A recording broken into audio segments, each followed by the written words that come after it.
How's it going? Today we will cover how to create controller using Entity Framework. We will create product and categories controller. Let's start the session. Yeah, hi everyone. Today in this video we will cover upon what is categories and how we will create a category entity uh, in MVC. So let's start. We have already created our category tables here. So we are just going to prepare the controller for the same. Entity is already defined.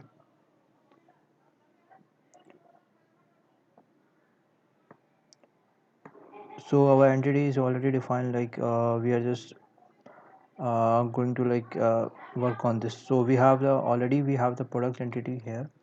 You can see these are the members that we have defined here. So we are going to work on these things.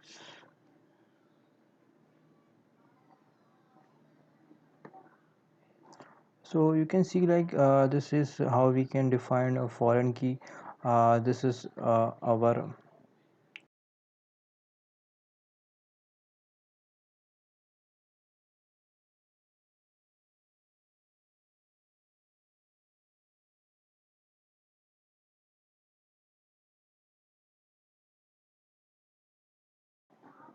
this is a foreign key. We can define, like, if you want like some data annotations like that, you want to give it.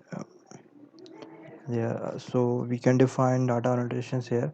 It is you can use data annotation dot schema for the same.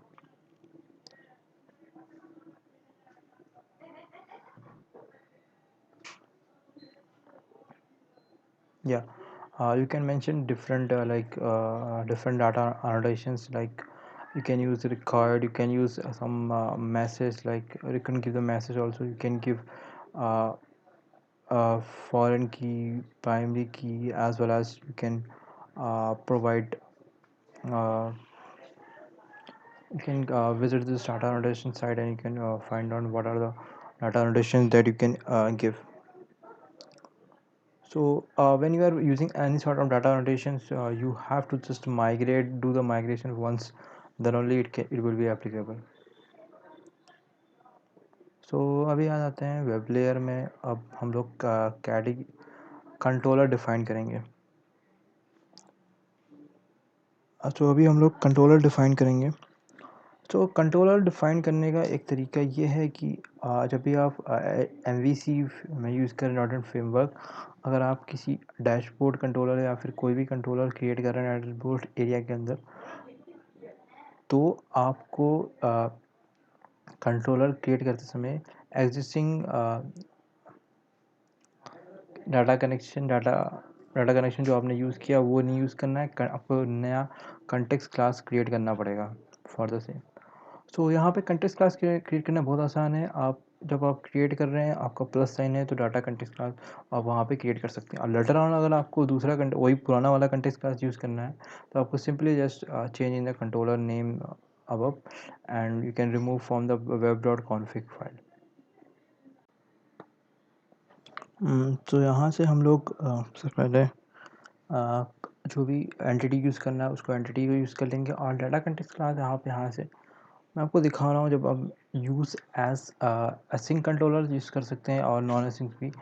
So async controller non async controller का क्या difference है? Difference in the sense, like async controller में क्या होता है, एक already एक parallel आपका प्रोसेसिंग चल रही है, तो वो आपका दूसरा एक पैरेलल प्रोसेसिंग क्रिएट कर देगा.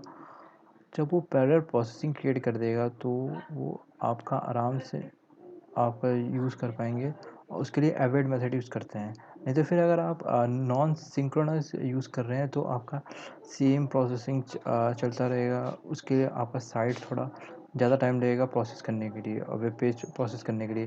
तो in that sense, like async controller बहुत अच्छा है. एसिंक कंट्रोलर का इस्तेमाल करें. अगर आप एस पी डॉट कोर इस्तेमाल कर रहे हैं, तो कोर में ऑलरेडी आपको by default async controller he create करके देता है एम वी सी.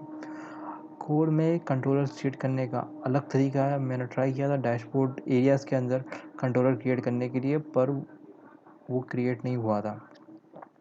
कुछ एरर्स आ रहे थे, तो मैंने एरियाज़ के बाहर जब मैंने मेन लेआउट में कंट्रोलर क्रिएट किया, तो उस कंडीशन में आराम से कंट्रोलर्स क्रिएट हो जा रहे थे। I am talking about third type of controller, जिसमें हम लोग एंटिटीज़ का यूज़ करते हैं ताकि हम लोग व्यूज़ और कंट्रोलर का कोड और व्यूज़ का कोड दोनों एमवीसी का यूज़ कर सकें और लेटर ऑन उसको मॉडिफाई कर सकें। अब ये मेरा एरर आ रहा है, क्यों एरर आ रहा है? क्योंकि मैंने इसको बिल्ड नहीं किया है। अब बिल्ड करना बहुत इंपॉर्टेंट है और मैंने कहीं कुछ चेंजेस भी किए थे, इस कंडीशन में वो चल नहीं रहा है। तो यहाँ पे बिल्ड कर दीजिए एक बार, आप बिल्ड कर देंगे, उसके बाद आपका आराम से आप यूज़ कर सकते हैं।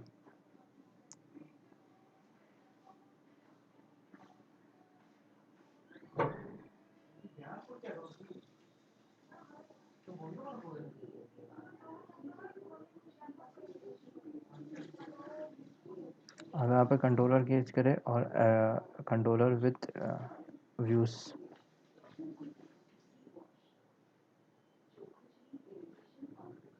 आप प्रोडक्ट एंटिटीज़ लें और इसको आप एसिंक कंट्रोलर भी यूज़ कर सकते हैं। मैंने आपको नॉन एसिंक कंट्रोलर भी क्रिएट दिखा रहा हूँ। नॉन एसिंक कंट्रोलर कैसे आप क्रिएट करेंगे यहाँ पे और आपको यूज़ करना है।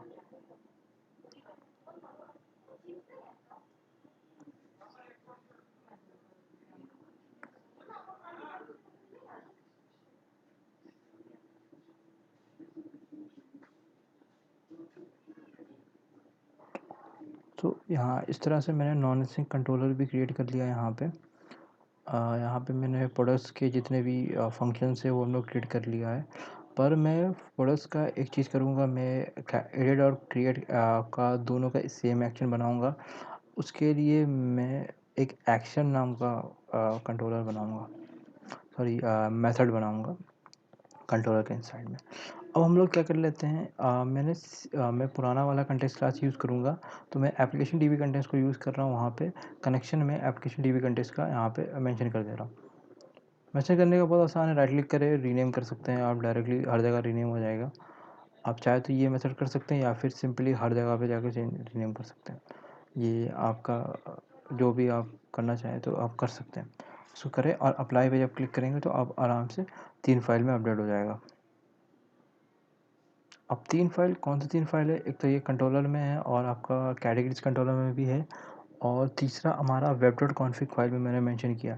तो वेब डॉट कॉन्फ़िग फाइल में मैं वहाँ से दूसरा कनेक्शन है जो क्लॉथ वेब कॉन्टेक्स्ट का, वो मैं रिमूव कर दूँगा।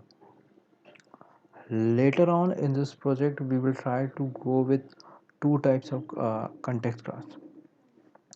अब 2 टाइप्स ऑफ कंटेक्स्ट क्लास क्यों इंपॉर्टेंट है? बहुत इंपॉर्टेंट है क्योंकि एक कंटेक्स्ट आपको यूज़र लेआउट के लिए करना चाहिए और बाकी एक आपको जो जितने भी दूसरे एंटिटीज़ है उसके लिए करना चाहिए, दूसरे टेबल्स के लिए, ताकि यूज़र का जितने भी डेटा है वो मैं प्रोटेक्ट कर सकूँ, ज़्यादा प्राइवेसी लगा सकूँ उसके लिए।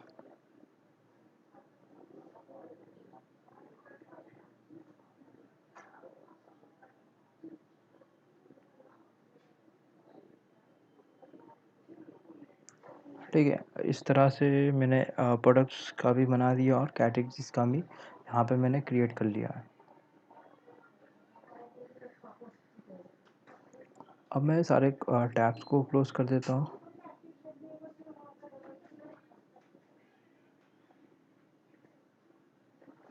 अब जब आपने थर्ड टाइप ऑफ कंट्रोलर इस्तेमाल किया है तो डॉट नेट फ्रेमवर्क क्या करता है, जब भी आप डॉट नेट फ्रेमवर्क इस्तेमाल कर रहे हैं तो वो पुराने वर्जन में डिग्रेड कर देगा। तो उसके लिए आपको क्या करना पड़ेगा, आपको अपडेट करना पड़ेगा सारे पैकेजेस को नए पैकेजेस में। तो जनरली एंटिटी फ्रेमवर्क ये आपका पुराना वर्जन आ जाएगा और आपका एक न्यूटन सॉफ्ट जेसन वो भी पुराना वर्जन आ जाएगा, तो उसको आपको अपडेट करना पड़ेगा नए वर्जन में। ठीक है, यहाँ पे मैंने इंक्लूड प्री रिलीज़ भी करके रखा है ताकि मेरे को कोई भी प्री रिलीज़ वर्जन भी आ जाए तो वो भी मैं कर सकूँ। ये मैंने थोड़ा फास्ट फॉरवर्ड कर दिया है वीडियो को ताकि ये हो जाए, क्योंकि थोड़ा आपका टाइम लगेगा, 1 से 2 मिनट लगेगा इंस्टॉल करने में। ठीक है, अब जब आपका ये एंटिटी फ्रेमवर्क अपडेट हो गया तो ये रीस्टार्ट मांगेगा। सिंपली रीस्टार्ट कर दीजिए प्रोजेक्ट को और उसके बाद फिर से आप ओपन कर दें इस विजुअल स्टूडियो को।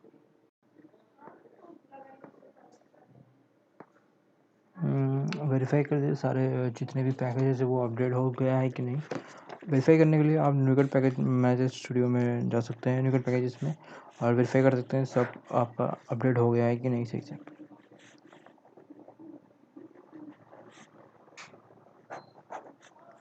ठीक है, सब कुछ अपडेट हो गया है, नया वर्जन। अब एक बार रन करके देख लेते हैं क्या रन हो रहा है कि नहीं हो रहा ढंग से। कोई एरर तो नहीं आ रहे हमारे यहाँ पे।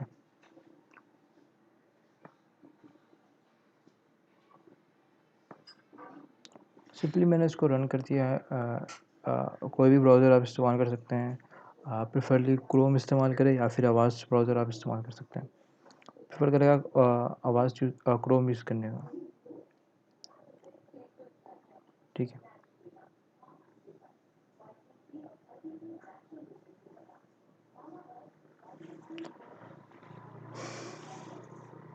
बाय डिफ़ॉल्ट एरियाज़ के अंदर एक डाटा फ़ोल्डर होता है। ये हमारा दूसरा कंटेक्स्ट क्लास क्रिएट हुआ है। इसको आप रिमूव कर सकते हैं, आप डिलीट कर सकते हैं, और वेब डॉट कॉन्फ़िग फाइल में भी इसका कनेक्शन स्ट्रिंग बन गया होगा। आप चाहे तो इसको यूज़ कर सकते हैं या फिर इसको भी डिलीट कर सकते हैं। ठीक है,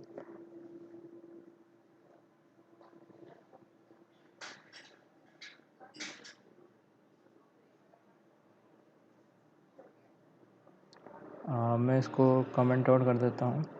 आप जब भी कनेक्शन स्ट्रिंग क्रिएट कर रहे हैं आप, तो उसमें एमडीएफ फाइल के साथ ज़रूर अटैच करें। ये आपको फ़ायदा करेगा बाद में, जब अगर डाटाबेस में कुछ इश्यूज़ आ रही है, डाटाबेस का डेटा, तो वो एमडीएफ फाइल में सेव हो जाते हैं सारे डेटा।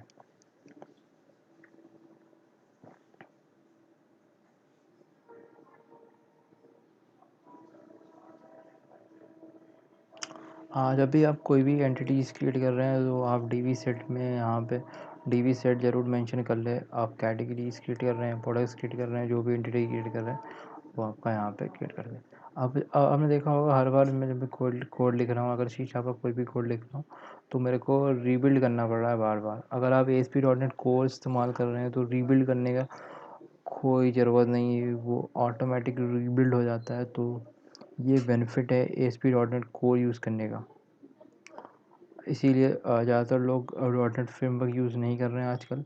ज़्यादातर लोग कोर पे स्विच कर रहे हैं। कोर के कुछ कॉन्स भी हैं, प्रॉस भी हैं। अब प्रॉस सबसे अच्छा प्रॉस है, रीबिल्ड नहीं करना पड़ता है। अब ये कोई प्रॉस है, हो सकता है ये किसी के लिए प्रॉस हो, पर जनरली टाइम उतना ही आपको लगेगा जब आप ब्राउज़र को रिफ़्रेश करेंगे। ब्राउज़र रिफ़्रेश करने का उतना ही टाइम लगेगा। हो सकता है 19-20 का फ़र्क हो, पर जनरली मैंने ट्राई किया तो जनरली सेम ही टाइम लग रहा है। रीबिल्ड करें, आप रीबिल्ड जब करते हैं और पेज को रिफ़्रेश करते हैं डॉट नेट फ्रेमवर्क में, या फिर आप ASP डॉट नेट को इस्तेमाल कर रहे हैं बिना रीबिल्ड करे, तो उसमें आपको उतना ही टाइम लगने वाला, ज़्यादा टाइम नहीं लगने वाला। अब इसको हम देख लेते हैं कौन से कैटेगरीज़ और प्रोडक्ट्स क्या हमारा क्या लेआउट दिया है MVC फ्रेमवर्क ने हम लोगों को प्रीडिफाइन। आप चेंज कर दें डैशबोर्ड स्लैश कैटेगरीज। ठीक है, जो नाम का मेरा कंट्रोलर है वही हम मेरे को लिखना पड़ेगा। इंडेक्स डालने की ज़रूरत नहीं है, प्रीडिफाइन इंडेक्स पे ही जाएगा आपका। आप जब क्रिएट न्यू पे क्लिक करेंगे तो आपका क्रिएट न्यू वाला इंडेक्स पेज खुल जाएगा। अभी फॉर द टाइम बिंग मैं कैटेगरीज़ में आपको एक ही अलग अलग कंटेक्स्ट क्लास अलग अलग मेथड क्रिएट कराऊंगा, दिखाऊंगा कैसे आप यूज़ कर सकते हैं फॉर क्रिएट एंड एडिट के लिए। पर मैं प्रोडक्ट्स में लेटर ऑन, प्रोडक्ट्स जब एंटिटीज़ में प्रोडक्ट्स कंट्रोलर में जब लोग काम करेंगे, तो हम लोग एक ही एक्शन मेथड इस्तेमाल करेंगे एडिट और क्रिएट करने के लिए। ठीक है, अब ये रेंडर सेक्शन भी बहुत इंपॉर्टेंट टॉपिक है। रेंडर सेक्शन काम आता है जब आप कोई भी स्क्रिप्ट्स का इस्तेमाल कर रहे हैं, जावास्क्रिप्ट के कोड इस्तेमाल कर रहे हैं, वो अगर रेंडर सेक्शन के अंदर डालेंगे तो वो जो भी जहाँ भी आप रेंडर सेक्शन जिस नाम पे लिखा है, वो अगर आप वो इस्तेमाल कर रहे हैं अपने कोई भी व्यू के अंदर, तो वो जहाँ आपने लेआउट में डाल के रखा है वो वहाँ पे आएगा। जैसे आपने एंड पे डाला है तो एंड पे आएगा। ये बहुत इंपॉर्टेंट टॉपिक है रेंडर सेक्शन। इसके बारे में मैं एक अलग से वीडियो बना दूँगा, वो आपको हेल्पफुल होगा। क्या आप रेंडर सेक्शन क्यों जैसे जब भी आप कोई जावास्क्रिप्ट की फाइल डाल रहे हैं, अगर आप जावास्क्रिप्ट का ऊपर डाल के रखा है तो फिर ठीक है। अगर आपने ऊपर डाल के रखा है जावास्क्रिप्ट का कोई भी jQuery फाइल ऊपर डालना है, तो आपका वो एक्सेसिबल है अंदर व्यूज़ में, क्योंकि व्यूज़ का जो आप स्क्रिप्ट अगर बिना रेंडर सेक्शन का डाल रहे हैं तो वो बीच में आएगा। तो ये अच्छा अप्रोच नहीं होती कि जावास्क्रिप्ट की फ़ाइल आप ऊपर डालें। जैसे मैंने ऊपर डाल के रखा है, लेटर ऑन में इस रेंडर सेक्शन का इस्तेमाल करके सारे jQuery की फ़ाइल्स मैं नीचे डाल दूँगा, क्योंकि jQuery की फ़ाइल जब अगर हम नीचे डालेंगे तो आपकी स्पीड बढ़ जाएगा फंक्शनिंग, लाइक ब्राउज़र की फंक्शनिंग। अभी मैंने ऊपर डाल कर रखा है क्योंकि मेरे को सारे जितने भी रोल्स पे सब में रेंडर सेक्शंस चूज़ करने पड़ेंगे। लेटर अलग अलग रेंडर सेक्शन आप क्रिएट कर सकते हैं। देखिए, आप मैंने कैटेगरी क्रिएट इंडेक्स में ये चीज़ आ रहे हैं, image card name description is featured and ये क्रिएट बटन। तो इमेज कैड को हम लोग चेंज कर देंगे। इसके लिए हम लोग इमेज का फाइल अपलोड डालेंगे, और यहाँ पे मैं फाइल अपलोड आपको अजैक्स मेथड से यूज़ करके दिखाऊंगा। लेटर ऑन जब हम लोग कोर का सेशन करेंगे तब मैं आपको दिखाऊंगा आईफॉर्म कलेक्शन का कैसे इस्तेमाल करते हैं ASP डॉट नेट कोर में। जनरली अगर आप डॉट नेट फ्रेमवर्क इस्तेमाल कर रहे हैं तो आपको दो ऑप्शन है। जनरली दो ऑप्शन है, आप बाकी भी कर सकते हैं। जैसे पहला है अजैक्स के थ्रू, दूसरा आप HTTP फाइल बेस्ड अप्रोच का इस्तेमाल कर सकते हैं। करने तो मैं एंगुलर का भी इस्तेमाल कर सकता हूँ अपडेट अपना इमेज अपलोड करने के लिए, या फिर कुछ और अपलोड करने के लिए रिएक्ट भी है। पर जनरली हम मैं आपको शो करूँगा अजैक्स कैसे इस्तेमाल कर सकते हैं। ये थोड़ा एरर दिखा रहा है मेरे को। अभी अभी हम लोगों ने क्रिएट किया है, मेरे को बिल्ड करना है मेरे ख्याल से कुछ चीज़ें स्टार्ट विदाउट डिबगिंग करता हूँ। ये मेरा कैटेगरीज का कंट्रोलर में डैशबोर्ड कंट्रोलर के एरिया के अंदर प्रोडक्ट्स के अंदर हो। मेरे ख्याल से प्रोडक्ट है। लेट अस वेरीफाई हमारा कंट्रोलर का नाम क्या है।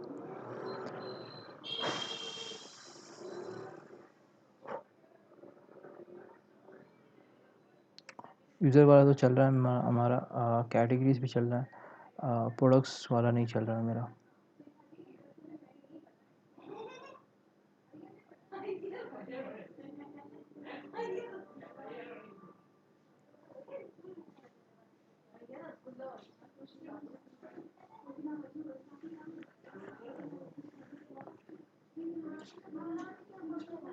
या प्रोडक्ट्स पे देखिए, ये हमारा इंडेक्स पेज आ गया है। प्रोडक्ट्स में इसको हम लोग चेंज कर लेंगे, थोड़ा अपने हिसाब से मॉडिफाई कर देंगे। प्रोडक्ट्स में मैंने लेटर ऑन में आपको पेजिनेशन करके दिखाऊंगा कैसे आप पेजिनेशन डाल सकते हैं। और मैं आपका जो कैटेगरीज कंट्रोलर का पेज है उसके अंदर मैं आपको डाटा टेबल यूज़ करके दिखाऊंगा कैसे हम लोग डाटा टेबल का इस्तेमाल कर सकते हैं। डाटा टेबल का क्लाइंट एडिशन हम लोग इस्तेमाल करेंगे। अब यहाँ पे मैं कैटेगरी यूज़ कर रहा हूँ, कुछ नहीं आ रहा क्योंकि कैटेगरी मैंने कोई डिफ़ाइन नहीं किया है, तो कैटेगरी अभी आएगा नहीं। जब हम लोग कैटेगरी डिफ़ाइन कर देंगे तो आप कैटेगरी आपका आ जाएगा। कैटेगरी आईडी का लेने के दो तरीके हैं, या तो आप व्यू बैक से आप इस्तेमाल कर सकते हैं, या फिर आप व्यू मॉडल करके इस्तेमाल कर सकते हैं। तो हम लोग यहाँ पे व्यू मॉडल करके इस्तेमाल करेंगे। व्यू मॉडल के ज़्यादा अच्छे बेनिफिट्स है as compare to view bag. View bag generally आप जब डॉट फ्रेमवर्क का इस्तेमाल करेंगे तो बाय डिफ़ॉल्ट आपको व्यू बैक का यूज़ करके आपको देगा। पर आप व्यू मॉडल्स का यूज़ करें। व्यू मॉडल्स क्यों इस्तेमाल करते हैं? व्यू मॉडल्स इस्तेमाल इसलिए करते हैं ताकि कोई भी दो एंटिटीज़ हो या दो टेबल का हम लोग इस्तेमाल करके एक मॉडल में डाल दें, और क्योंकि इनसाइड द व्यू हम लोग एक ही मॉडल को पास कर सकते हैं। ठीक है, अभी यहाँ पे मैं चेंज कर दे रहा हूँ यूआरएल यहाँ पे, ताकि मैं डायरेक्टली कैटेगरीज और अपना प्रोडक्ट्स पेज में जा सकूँ। अब अच्छा, अब यहाँ पे हम लोग एंटिटी फ्रेमवर्क का डॉट फ्रेमवर्क का इस्तेमाल कर रहे हैं, तो यहाँ पे मैं HREF का इस्तेमाल करेगा @डॉट या फिर आप @HTML हेल्पर का भी इस्तेमाल कर सकते हैं @HTML.action लिंक। मैं उसको प्रेफर नहीं करता, मेरे को ज़्यादा अच्छा नहीं लगता, इसलिए मैं @action इस्तेमाल करता हूँ। और दूसरी बात, अगर आप डॉट नेट कोर का इस्तेमाल कर रहे हैं तो आपके पास फैसिलिटी है, आप टैग हेल्पर्स का इस्तेमाल कर सकते हैं, या फिर HTML हेल्पर का इस्तेमाल कर सकते हैं, या फिर आप डॉट एक्शन का भी इस्तेमाल कर सकते हैं। अब टैग हेल्पर का इस्तेमाल करने का बहुत अच्छा सिंपल तरीका है। आप कंट्रोलर का नाम ASP इंडेक्स में सॉरी एसपी एक्शन में आपका एक्शन का नाम एंड, ठीक है, और कोई भी राउट पाउट डिफाइन करना, आईडी डिफाइन करनी है वो आप भी दे सकते हैं, ठीक है। At the rate dot action आप, ठीक है। तो टैग हेल्पर का जब आप इस्तेमाल कर रहे हैं S P dot net core पे, तो आपको व्यू इम्पोर्ट्स की फाइल में आपको मेंशन करना पड़ेगा कि क्या आप टैग हेल्पर इस्तेमाल कर रहे हैं, तो उसमें आपको टैग हेल्पर का मेंशन करना पड़ेगा। यहाँ पे हम लोग डॉट नेट फ्रेमवर्क इस्तेमाल कर रहे हैं, तो इस हम लोग को कोई फैसिलिटीज़ नहीं है, अपना क्या बोलते हैं टैग हेल्पर से कोई फैसिलिटी नहीं है यहाँ पे। हाँ, तो यहाँ पे मैंने एक्शन डाल दिया है इंडेक्स, और यहाँ पे मैं यहाँ पे प्रोडक्ट्स के लिए अब यूज़ कर रहा हूँ, ठीक है। At the rate dot action, अगर आप बाहर किसी डैशबोर्ड एरिया के बाहर इस्तेमाल कर रहे हैं, इन दैट केस आपको एरिया भी मेंशन करना है, कौन से एरिया का आपका है, ठीक है।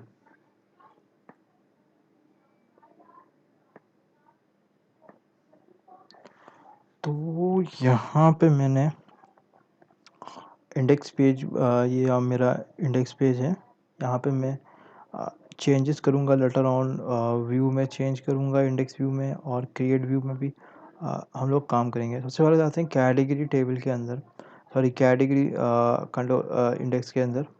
आप देखें मैंने जो भी आपका पेजेस है वो आराम से रीडायरेक्ट हो रहा है, कैटेगरीज पेज में भी जा रहा है, प्रोडक्ट्स पेज में भी जा रहा है। तो यहाँ पे मैंने यहाँ पे थोड़ा बहुत चेंजेस कर लिया है, ठीक है। यहाँ पे मैं यूज़ कर रहा हूँ S B admin 2 as a layout theme, admin layout theme. आप चाहे तो कोई दूसरा थीम इस्तेमाल कर सकते हैं, या फिर आप अपना भी थीम खुद बना सकते हैं, ठीक है। सो लेआउट पेज का अभी फॉर द टाइम बिंग हम लोगों को कोई काम नहीं है, तो इसको हम लोग बंद कर देते हैं। जो भी चीज़ें काम नहीं है वो हम लोग बंद कर देंगे यहाँ पे।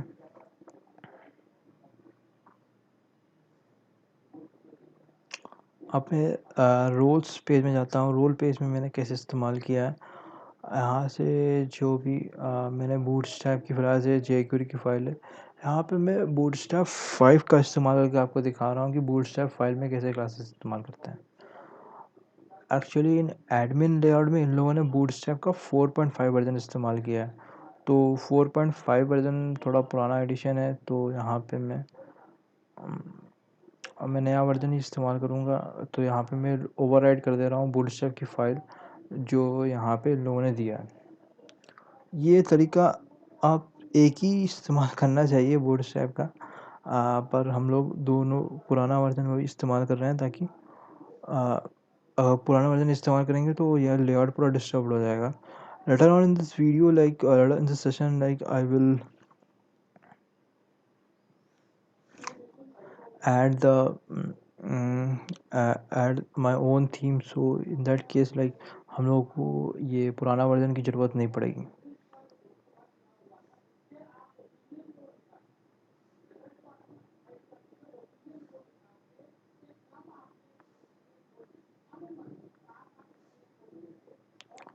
सो यहाँ पे मैं, ये मेरा रोल्स का भी पेज है, ये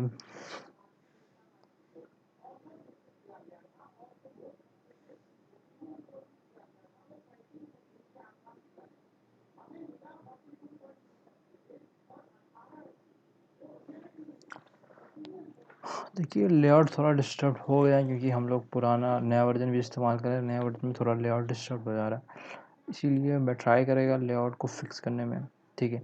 ये है मेरा क्रिएट का एक्शन प्रोडक्ट कंट्रोलर के अंदर। या अब आ जाते हैं कैटेगरीज़ के क्रिएट पेज में, और इसको हम लोग थोड़ा मॉडिफाई कर देते हैं, ठीक है। सबसे पहले मैं यहाँ पे जो इंडेक्स पेज के बाहर यहाँ पे एक कैंसिल का बटन डालूँगा, ठीक है। कैंसिल का button, instead of directing to back to list I will be using a cancel button, वो आपका ज़्यादा अच्छा लगेगा मेरे को, ठीक है। ये मैं अपना, आप अपने हिसाब से यूआई डिफ़ाइन कर सकते हैं कि आपको क्या है, कैसे यूआई मेंशन करना है। तो मैं यहाँ पे एट द रेट डायरेक्शन इस्तेमाल कर रहे हैं इंडेक्स पेज में वापस जाने के लिए, और यहाँ पे मैं कैटेगरीज़ का कंट्रोलर का नेम डाल रहा हूँ। अगर आप सेम कंट्रोलर से वापस जा रहे हैं तो सेम कंट्रोलर में काम कर रहे हैं, और उसी कंट्रोलर को किसी एक्शन में डालना है तो आपको कंट्रोलर नेम डालने की कोई ज़रूरत नहीं है, पर मैं यहाँ पे लिख रहा हूँ कैंसिल। मैं सोच रहा हूँ instead of having a detail space let's have a cancel के साथ साथ डिलीट का ऑप्शन भी होना चाहिए। वो ज़्यादा अच्छा लगेगा, तो मैं लेटर ऑन लेटर वीडियोस में वो मैं मेंशन बना दूंगा मैं यहाँ पे, ठीक है।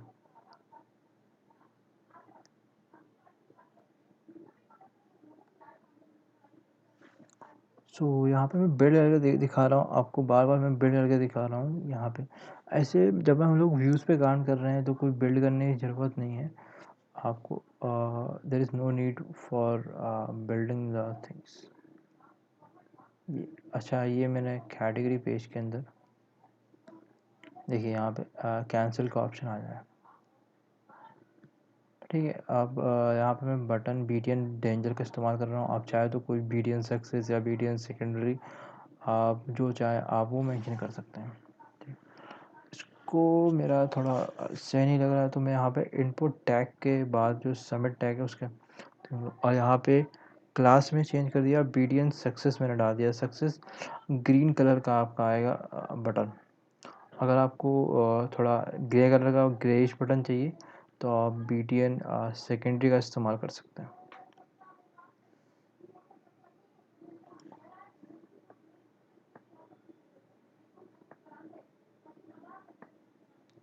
ठीक है। ये थोड़ा लोड करने में टाइम लगेगा। देखिए ये मेरा क्रिएट का बटन आ गया। अभी हम लोग क्या करने वाले हैं, इमेज कैट को मैं एक फ़ाइल अपलोड डालूँगा और मैं इसको डिवाइड करूँगा 2 कॉलम में। एक में मैं सारे फॉर्म्स की डेटा रखूँगा और दूसरे में मैं रखूँगा अपना इमेज शो करूँगा मैं, इमेज आएगा साइड में, ठीक है। आप शैडोज़ का भी इस्तेमाल कर सकते हैं ताकि आपका ये थोड़ा और अच्छा दिखे।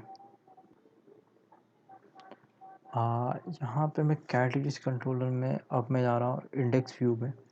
कैटेगरीज़ के इंडेक्स व्यू में मैं जाऊँगा। इसको इस्तेमाल करने राइट क्लिक करें और गो टू व्यू में जाएँ।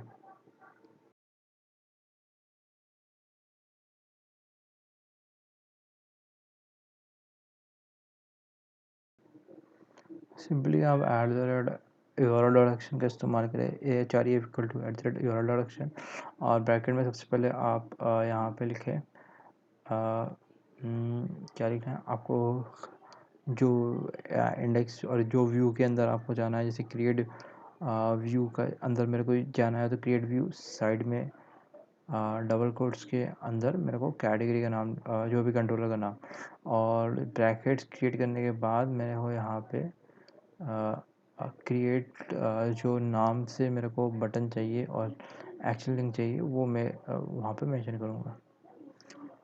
तो यहाँ पे मैं मेंशन करूँगा। हाँ, तो ये था हमारे इस वीडियो में। अगर आपको वीडियो अच्छा लगे तो आप सब्सक्राइब करें चैनल को और शेयर करें। अगर वीडियो अच्छा ना लगे तो आप कमेंट कर सकते हैं क्या पार्ट आपको अच्छा नहीं लगा और क्या इम्प्रूवमेंट आपको मैं और कर सकता हूँ। मैं आपके लिए एक जिस सीरीज़ ख़त्म हो जाए, ये ASP ऑर्डिनेट MVC ख़त्म हो जाए, उसके बाद हम लोग कोर का सेशन चलाएँगे।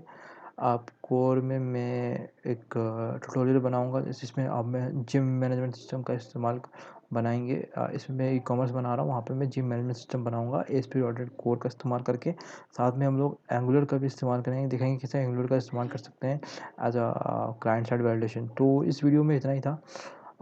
लेटर ऑन लाइक मैं और एक और मेरा प्रोजेक्ट्स में लाऊंगा रेस्टोरेंट मैनेजमेंट सिस्टम, वो भी सून मैं डेवलप कर लूँगा, अभी प्रोग्रेस में है थोड़ा। सो इस वीडियो में इतना ही था। Bye and take care. Follow our page and subscribe the channel. If you like the content, then press the like button and do comment and share the video.